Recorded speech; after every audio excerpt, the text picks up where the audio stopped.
सोच के देखो, अगर आपकी जिंदगी एकदम परफेक्ट चल रही हो और अचानक आपको पता चले कि आप मर चुके हो, फिर क्या होगा? लेकिन मरने के बाद सब कुछ खत्म नहीं होता।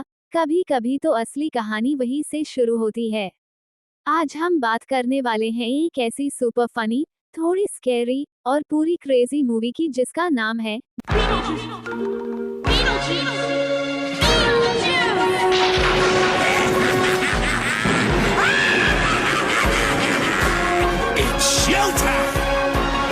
बीटलजूस। ये फिल्म एक कपल की है जो मरने के बाद भी अपने घर को जीने वालों से बचाने की कोशिश करते हैं। तो चलिए चलते हैं इस रोलर कोस्टर राइड में। मूवी की शुरुआत होती है एडम और बाबरा मेटलन से, जो एक खुशमाश कपल है और विंटर रिवर कनेटिकट के एक सुंदर बड़े घर में रहते हैं। एडम को अपने शहर का एक मॉडल बनाने का शौक है और बाबरा एक होममेकर है। दोनों ने अपनी छुट्टियां घर में ही मनाने का प्लान बनाया था, लेकिन जो रियल्टर जेन उन्हें ये घर बेचती है, वो उन्हें ये समझाने की कोशिश करती रहती है कि ये घर उनके लिए बहुत बड़ा है और उन्हें इससे बेच देना चाहिए। लेकिन मेटलन्स उसकी बात नहीं मानते और शहर जाने का फैसला करते हैं। जब वो शहर से वापस आ रहे होते हैं, तो एक कुत्ता उनके रास्ते में आ जाता है। बाबरा जल्दी से गाड़ी मोड़ती है ताकि कुत्ते को बचाए, लेकिन इस चक्कर में उनकी गाड़ी एक कवर्ड ब्रिज से टकरा जाती है और सीधा नदी में गिर जाती है। अपनी मौत से अनजान मेटलन्स वापस अपने घर लौट आते हैं और सोच में पड़ जाते हैं कि वो इतनी जल्दी घर कैसे आ गए। घर वापस आने के बाद एडम डिसाइड करता है कि वो अपने कदमों का पीछा करेगा, क्योंकि दोनों को याद नहीं कि वो घर कैसे पहुंचे। जैसे ही एडम घर से बाहर निकलता है, वो एक डेजर्ट जैसे दुनिया में पहुंच जाता है जहां बड़े बड़े सैंडवर्म्स होते हैं। बाबरा उससे खींचकर वापस अंदर लाती है। हालांकि वो सिर्फ 1 मिनट के लिए बाहर था, लेकिन बाबरा कहती है कि वो 2 घंटे तक गायब था। जब वो दोनों देखते हैं कि अब उनकी रिफ्लेक्शंस दिखाई नहीं दे रही, तब उन्हें एक किताब मिलती है जिसका नाम होता है handbook for the recently deceased. तभी उन्हें समझ आता है कि वो दोनों एक्चुअली पानी में डूबने के बाद बच नहीं पाए। समय जल्दी बीतता है और उनका घर डीट्स फैमिली को बेच दिया जाता है, जो न्यूयॉर्क सिटी से आए होते हैं। चार्ल्स डीट्स एक रियल एस्टेट डेवलपर है जो एक नर्वस ब्रेकडाउन से ठीक हो रहा है।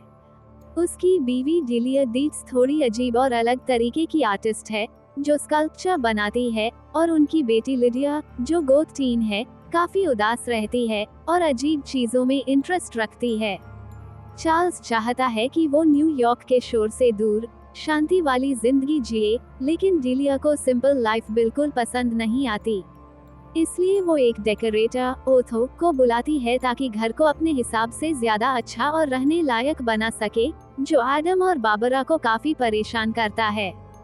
एडम और बाबरा कोशिश करते हैं डीट्स को डराने की, लेकिन उनकी सारी कोशिशें बेकार जाती हैं, क्योंकि ऐसा लगता है कि जिंदा लोग मरे हुए लोगों को देख नहीं सकते।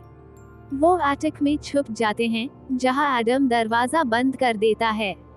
लेकिन लिडिया को एक स्केलेटन की मिलती है जो उससे जेन ने दी थी, और वो दरवाजा खोलने की कोशिश करती है। जब एडम और बाबरा उसकी कोशिशों को रोकने की कोशिश करते हैं, तब एटिक में एक टीवी जिंदा हो जाता है, जो एक आदमी बीटलजूस की सर्विसेज एडवर्टाइज करता है। बीटलजूस कहता है कि वो जिंदा लोगों को डराने की क्षमता रखता है। हैंडबुक का सहारा लेते हुए एडम दीवार पर एक दरवाजा बनाता है जो उसे और बाबरा को आफ्टरलाइफ के एक वेटिंग रूम में ले जाता है। ये रूम दूसरे लोगों से भरा होता है जो बहुत ही भयानक मौत का सामना कर चुके हैं। यहाँ उन्हें पता चलता है कि आफ्टरलाइफ एक कॉम्प्लेक्स ब्यूरोक्रेसी के हिसाब से चलती है, जिसमें वाउचर्स और ओवरवर्क्ड केस वर्कर्स होते हैं। उन्हें एक खास रूम में ले जाया जाता है, जहां उनका घर दिखाया जाता है, जो डिलिया और ओथो ने रिडेकोरेट किया है। यहां उन्हें अपनी केस वर्कर जूनो से मिलने का मौका मिलता है। Case workers after life bureaucracy का हिस्सा होते हैं, मरे हुए लोगों को उनकी नई जिंदगी पार कराने में मदद करते हैं। जूनो उन्हें उनके हॉन्टिंग मेथड्स के लिए डांटती है और कहती है कि उन्हें टीवी पर देखे गए आदमी की एडवाइस नहीं लेनी चाहिए और ना ही उसका नाम ले। जूनो बोलती है कि वो बीटल जूस पर भरोसा न करे। एक टाइम पर वो खुद बीटल जूस की सुपरवाइजर थी जब तक वह बदमाश नहीं बन गया। जूनो उन्हें बताती है कि उन्हें घर में 125 साल तक रहना होगा। अगर उन्हें डीट्स को घर से बाहर निकालना है, तो ये उनका काम है कि वो उन्हें डरा के भगा दे।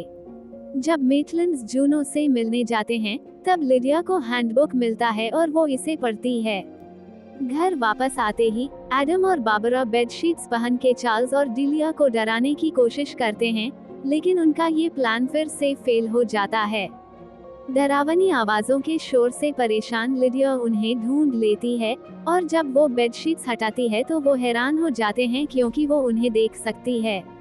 लिडिया उन्हें बताती है कि उसने उनका हैंडबुक ढूंढा था और उसमें एक पैसेज पढ़ा था जो कहता है कि जिंदा लोग अजीब और अलग चीजों को इग्नोर करते हैं, और उसे लगता है कि वो खुद भी वैसे ही है।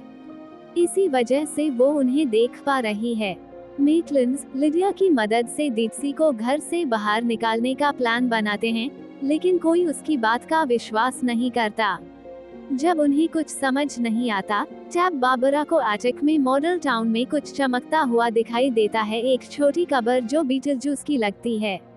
जूनो की एडवाइस के खिलाफ मेटलैंड्स बीटलजूस से कांटेक्ट करते हैं, जो जूनो का पहला असिस्टेंट था और अब फ्रीलांस बायो एग्जॉसिस्ट गोस्ट बन गया है, जिसका काम लोगों को डरा के भगाना है। बाबरा उसका नाम 3 बार बोलती है, और वो और एडम मॉडल में चले जाते हैं, जहां वो बीटलजूस की बॉडी को जमीन से निकालते हैं। लेकिन जैसे हाई वो ये करते हैं, उन्हें तुरंत अपना फैसला गलत लगने लगता है, क्योंकि बीटलजूस एक पागल, बदतमीज और बेशरम भूत निकला। उसके अजीब बिहेवियर से परेशान होकर मेटलैंड्स तय करते हैं कि वो खुद हाई डीट्सी को डरा के भगाने की कोशिश करेंगे।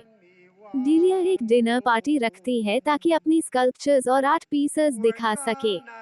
पार्टी के बीच में सब लोग बिना किसी वजह के द बनाना बोट सॉन्ग गाने लगते हैं, और उनके सामने जो श्रिम्प डिश होती है, वो अचानक हाथों में बदल जाती है जो सबका मुंह पकड़कर खींच लेती है। मेटलैंड्स को लगता है कि उन्होंने अपनी कोशिश में सफलता पाई है, लेकिन जब उन्हें पता चलता है कि उनके ये एंटिक्स डीट्सी को डराने के बजाय उन्हें मजा दे रहे हैं, तो वो हैरान हो जाते हैं। डीट्स अपनी बेटी लिडिया को एटिक में भेजते हैं ताकि वो मेटलैंड्स को नीचे ले आए। लेकिन जब वो मना करते हैं, तो सब एटिक में जाते हैं और मेटलैंड्स को सामने आने के लिए कहने लगते हैं। जब वो वहां जाके देखते हैं तो उन्हें कोई नहीं मिलता, लेकिन चार्ल्स मिनी टाउन मॉडल को देख के आकर्षित हो जाता है, और ओथो को हैंडबुक मिल जाता है जो वो अपने साथ ले जाते हैं। एटिक से निकलने के बाद चार्ल्स को लगता है कि ये सब एक बड़ा बिजनेस वेंचर बन सकता है, लेकिन उसकी खुशी जल्दी ही डर में बदल जाती है जब बीटलजूस एक बड़े सांप में बदल जाता है।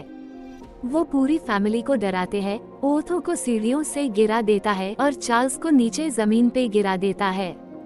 बाबरा को मजबूरन बीटलजूस का नाम 3 बार बोलकर उसे रोकना पड़ता है। लिडिया ये देख के काफी परेशान हो जाती है, उससे लगता है कि ये सांप मेटलैंड्स ने भेजा था ताकि वो उन्हें सिर्फ डराने के बजाय नुकसान पहुंचा सके। मेटलैंड्स को फिर से जूनो के सामने लाया जाता है, जो उनकी गलतियों के लिए उन्हें डांट लगाती है, जैसे अपनी फोटोज खींचवाना, बीटलजूस को छुड़वाना और ओथो को हैंडबुक चोरी करके ले जाने देना। जूनो उन्हें प्रोत्साहित करती है कि वो डीट्स को डराने के लिए ज्यादा मेहनत करें। बाबरा और एडम अपने चेहरों को अजीब और डरावने रूप में बदलने की कोशिश करते हैं, लेकिन बाबरा को थोड़ा डाउट होता है कि उनकी वो लिडिया को पसंद करती है। इस दौरान लिडिया इतनी अपसेट हो जाती है कि वो एक सुसाइड लेटर लिखती है।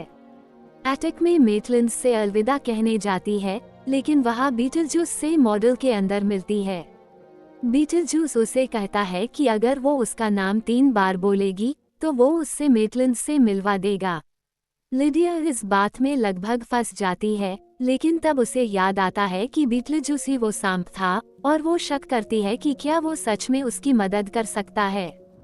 तभी एडम और बाबरा वहां आते हैं और लिडिया उन्हें बताती है कि क्या होने वाला था। लिडिया, जो जिंदगी से परेशान है, उन्हें अपनी मरने की इच्छा के बारे में बताती है। बाबरा उसे ऐसे विचार छोड़ देने के लिए समझाती है, और कहती है कि उन्होंने फैसला किया है कि वो अब डीट्स फैमिली को नहीं डराएंगे और उन्हें घर में रहने देंगे। तभी ओथो और चार्ल्स एटिक में आते हैं। लिडिया और मेटलिंस छुप जाते हैं। ओथो और चार्ल्स एडम का मॉडल टाउन नीचे ले जाते हैं, जहां वो चार्ल्स के बिजनेस एसोसिएट मैक्सी डीन को चार्ल्स के प्लान के बारे में बताते हैं। इस प्लान के तहत वो टाउन को एक पैरानॉर्मल थीम्ड अट्रैक्शन में बदलने का सोच रहे होते हैं। चार्ल्स चाहता है कि लिडिया उनके मेहमानों के लिए मेटलिंस को सामने लाए, लेकिन जब वो मना कर देती है तो ओथो कहता है कि उसके पास एक रास्ता है। ओथो हैंडबुक और मेटलिंस के शादी के कपड़ों का इस्तेमाल करके एक आत्मा आवाह प्रक्रिया शुरू करता है, जिससे एडम और बाबरा जबरदस्ती उनके सामने आते हैं। लेकिन इसका असर उल्टा पड़ता है और मेटलिंस धीरे धीरे अपने सड़ते हुए लाश में बदलने लगते हैं, क्योंकि ओथो ने गलती से एक एक्सोर्सिज्म परफॉर्म कर दिया होता है। ये देखकर परेशान लिडिया मॉडल के ग्रेवयार्ड में बीटलजूस को देखती है और उससे मदद के लिए गुहार लगाती है। बीटलजूस मदद करने के लिए राजी होता है, लेकिन एक शर्त पर कि लिडिया उससे शादी करेगी। लिडिया मजबूरी में मान जाती है और मेटलिंस बच जाते हैं। लेकिन बाद में बीटलजूस लिडिया से अपना वादा निभाने के लिए मजबूर करता है और चार्ल्स और डिलिया को हॉस्टेज बना लेता है, जहां ओथो भाग निकलता है। बीटलजूस एक क्योटिक शादी का ड्रामा घर में सेट करता है, जहां वो जबरदस्ती लिडिया से शादी करने की कोशिश करता है। लेकिन आखिरी पल में मेटलिंस उसके बीच में आ जाते हैं। एडम अपने मॉडल टाउन की एक छोटी कार पर सवार होता है और बाबरा एक बड़े सैंडवर्म के ऊपर सवार होते हुए जो घर के अंदर से निकलता है, बीटलजूस को रोक देते हैं। सैंडवर्म के अटैक के बाद बीटलजूस वापस आफ्टरलाइफ में भेज दिया जाता है और वो अपनी शादी को पूरा नहीं कर पाता। आखिरी में डीट्स और मेटलिंस एक दूसरे के साथ शांति से एक ही घर में रहने के लिए तैयार हो जाते हैं। बीटलजूस वापस आफ्टरलाइफ के वेटिंग रूम में फंस जाता है, जहां वो एक विच डॉक्टर के आगे लाइन में घुसने की कोशिश करता है, जो गस में उसका सर छोटा कर देता है। लेकिन बीटलजूस अपने यूजुअल मेजदार अंदाज में कहता है, शायद ये लुक मेरे लिए काफी अच्छा हो सकता है। इस बीच एडम, बाबरा और लिडिया घर के एक रिमॉडल्ड हिस्से में हैरी बेलाफोंटे के गाने जंप इन द लाइन पर डांस करते हुए दिखते हैं, जब लिडिया हवा में उड़ती है, अपने स्कूल के मैथ टेस्ट में एक स्कोर करने का जश्न मनाते हुए। और इस तरह बीटलजूस हमें याद दिलाता है कि जिंदगी और मौत के बीच भी रिश्तों की अहमियत होती है। फिल्म के विचित्र कैरेक्टर्स, हिलेरियस मोमेंट्स और हार्टवार्मिंग एंड ने ये साबित किया कि चाहे इंसान हो या भूत, सबको एक जगह और परिवार की जरूरत होती है। बीटलजूस के क्रेजी हरकतें और लिडिया का यूनिक जर्नी दोनों ही हमें सिखाते हैं कि अपनी असली पहचान को अपनाना और अपनों के साथ जीना ही सबसे बड़ी जीत होती है। इसीलिए ये फिल्म हमारे दिलों में एक खास जगह बनाकर हमेशा याद रहेगी।